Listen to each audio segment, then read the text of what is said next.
سب سے پہلے آپ لوگ ویڈیو دیکھیں۔ کارپور میں بارات پر مسلح افراد کی فائرنگ سے دلہا سمیت 3 افراد جاں بحق، قتل ہونے والے تینوں افراد کی لاشیں ورثا کے حوالے کر دی گئی ہیں۔ سر ہم رستم سے جکما آباد جا رہے تھے، محلہ والوں نے حملہ کیا، دولہے کو اندھادھند ان لوگوں نے فائرنگ کی، دولہے کو بھی مار ڈالا اور اس کے بھائی کو بھی، چھوٹے کو، اس کی امی کو بھی زخمی کر دیا۔ آپ یہ ویڈیوز دیکھ رہے ہیں جس میں ان کے ورثاء، جس میں ان کے باپ چیخ کر دعائیں دے رہے ہیں کہ ہمارے ساتھ ناانصافی ہوئی ہے۔ مریو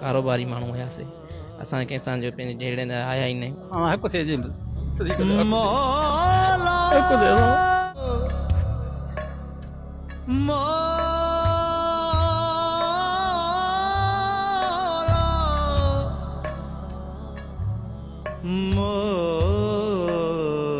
السلام علیکم ناظرین، کیا آپ نے کبھی ایسا سنا کہ ولیمے کے دن جنازہ اٹھایا جاتا ہے؟ میرے خیال میں آج سے پہلے شاید آپ نے کبھی سنا ہو، اور بدقسمتی سے میرا بھی تعلق اس شہر سے ہے جس کو کہتے ہیں شکارپور شہر۔ شکارپور شہر میں ابھی جو ریسنٹلی ایک واقعہ پیش آیا ہے کہ بارات کے اوپر جو حملہ ہوا ہے، اس حملے کے نتیجے میں دلہا اور 3 اور ان کے ساتھی جو ہیں وہ شہید ہوئے ہیں۔ ڈرائیور پہ بھی گولیاں ہوئی ہیں، اندھا دھند دلہے پہ اور ان کی گاڑی پہ فائرنگ ہوئی ہے، ان کی ماں بھی زخمی ہے۔ ایک چیز جو میرے ذہن سے نکل گئی وہ یہ کہ ایک معصوم بچہ کو بھی نہیں چھوڑا تھا انہوں نے۔ یار آپ تھوڑا سا امیجن کریں، سوچیں کہ وہ کیا ماحول ہوگا کہ جب ایک طرف انتظار ہے کہ دلہے کی بارات آ رہی ہے، وہ خبر کنورٹ ہو جائے اس چیز میں کہ دلہے کی بارات نہیں آ رہی اور ان پہ فائرنگ ہوئی ہے اور اتنے بندے مر گئے ہیں۔ ابھی تک جو خبریں آئی ہیں اس میں یہ کہ دلہا بھی مر چکا ہے۔ تصادم جو کہ سننے میں آ رہا ہے مجھے جتوئی اور مہر برادری کا، واللہ عالم کہ اس کے پیچھے کیا حقیقت ہے، مگر ایک چیز ضرور ہے کہ وڈیروں کی جو بادشاہت ہے وہ ابھی بھی قائم ہے۔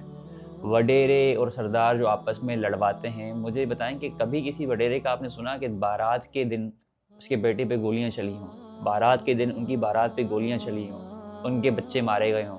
نہیں سنا ہوگا۔ ان میں میں جانتا ہوں کہ ہماری عوام بیوقوف ہے، ہمارے لوگوں میں سے کچھ ایسے بھی ہیں جو کہ جاہل طبقہ بھی ہے، جو کہ ان چکروں میں آ کے ایک دوسرے کے گھر جو ہے تباہ اور برباد کرتے ہیں۔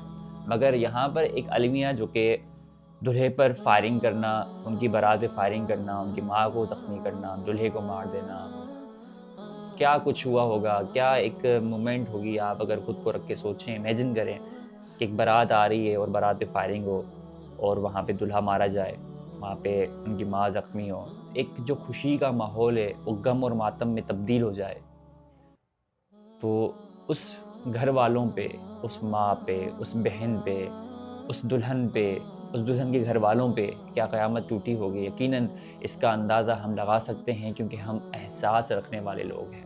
یقیناً آپ بھی احساس رکھنے والے لوگ ہیں، آپ اس دکھ کو، درد کو سمجھ سکتے ہیں، مگر آج کے حکمران، آج کے یہ وڈیرے، سردار، بھوتار، یہ جاگیردار، یہ اس چیز کو کبھی نہیں سمجھتے۔ یہ سمجھتے ہیں کہ بھیڑ بکریاں آپس میں لڑوائیں، ان کو لڑوا مروا کے ختم کرو۔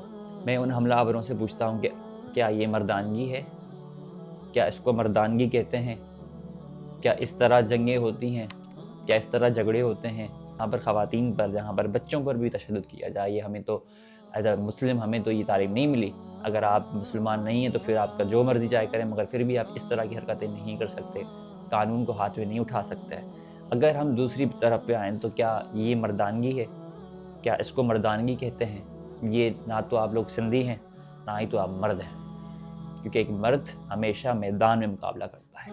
ہاں، لڑو مرو، جاؤ میدان میں جا کے جو جنگ کرنی ہے کریں۔ اس میں بچوں کا کیا قصور ہے یار؟ اس میں خواتین کا کیا قصور ہے یار؟ وہ اس میں اس خوشی کے لمحے کا کیا قصور ہے جس کو آپ لوگوں نے ماتم میں تبدیل کر دیا؟ اس ماں کا کیا قصور ہے جو اپنے بیٹے کو دلہا بنا کر ساتھ میں لے کے جا رہی تھی؟ اس دلہن کا کیا قصور ہے جو بیٹھ کر اپنے دلہے کا انتظار کر رہی تھی؟ اس بہن کا کیا قصور ہے جو اپنے بھائی کے ساتھ جا رہی تھی؟ اس ڈرائیور کا کیا قصور ہے جو ڈرائیور ایک دلہے کو ایک خوشی کے موقع پہ لے کے جا رہا تھا؟ یہ ساری جانیں جو آپ لوگوں نے لی ہیں، یقیناً خداوند تعالیٰ دنیا میں بھی آپ سے اس کا حساب لے گا اور آخرت میں بھی لے گا، اور آپ لوگوں کو ذلیل اور رسوا کر کے چھوڑے گا۔ یقیناً یہ دل دہلانے والا واقعہ تھا، یقیناً یہ پورے پاکستان کے لیے، پوری سندھ کے لیے شرمناک واقعہ ہے۔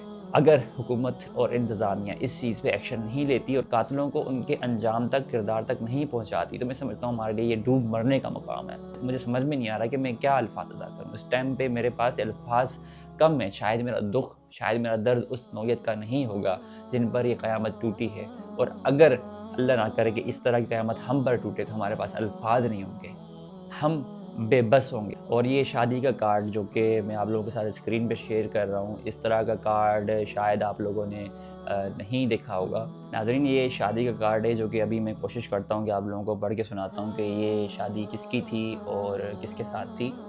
غلام رسول مہر عرف الطاف احمد مہر، جی شادی خانہ آبادی کے غلام رسول مہر جو کہ بیٹے ہیں الطاف احمد مہر کے، ان کی شادی خانہ آبادی جو کہ ابھی خانہ بربادی ہو چکی ہے۔ جب محترم اسد اللہ سومرو کی بیٹی تھی جن کے ساتھ یہ رشتہ طے ہوا تھا، ان کی یہ شادی کا کارڈ تھا، اور 29 دسمبر آج کے دن ان کی دعوت ولیمہ بھی تھی شکارپور کے مشہور شادی ہال کے اندر، اور اس کا ایڈریس تھا المدینہ شادی ہال جو کہ شکارپور شہر کے بائی پاس پر ہے۔ باقی کارڈ کی ڈیٹیلز کی طرف ہم نہیں جاتے، یہ وہ شادی کا کارڈ ہے کہ آج ولیمہ ہے مگر آج جنازے اٹھیں گے۔ اور ابھی جو ان کے میڈیا پہ بیانات آ رہے ہیں اس حساب سے ان کے کچھ اس طرح کے معاملات نہیں تھے دشمنی کے، اور بظاہر جو سامنے آ رہا ہے ویڈیو میں، ہم پڑھے لکھے ہیں، ہم جو جاب وغیرہ کرتے ہیں، جو بھی ہے، مگر اس واقعے کی ایک شفاف انکوائری ضرور ہونی چاہیے جس سے یہ ثابت بھی ہو جائے کہ اس کے پیچھے کیا مقاصد ہیں۔ اور دوسرا یہ کہ جو بھی ہے، چاہے وہ دشمنی ہو، کچھ بھی ہو، میں شدید لفظوں میں مذمت کرتا ہوں کہ اس طرح کے موقع پہ اس طرح کی کوئی دشمنی نہیں ہونی چاہیے۔ اس طرح کے خوشی کے لمحوں کو جو غم میں تبدیل کرنے والے لوگ ہیں ان کو بھی جلد سے جلد سزا دی جائے۔ اللہ تبارک و تعالیٰ سے دعا ہے کہ اللہ تبارک و تعالیٰ ان ظالموں کو، کیونکہ مجھے حکمرانوں سے اتنی توقع نہیں ہے، اتنی صداروں سے توقع نہیں ہے، اتنی جاگیرداروں سے توقع نہیں ہے کہ وہ اس کا کوئی حل نکالیں گے یا قاتلوں کو ان کے انجام تک پہنچائیں گے جو کچھ سندھ میں ہو رہی ہیں، قبائلی دشمنیاں ہو رہی ہیں۔ اللہ تبارک و تعالیٰ سے دعا ہے کہ اللہ تبارک و تعالیٰ ان سب کو ہدایت دے، اور ساتھ ساتھ یہ جو قاتل ہیں ان قاتلوں کو دنیا اور آخرت میں رسوا کرے۔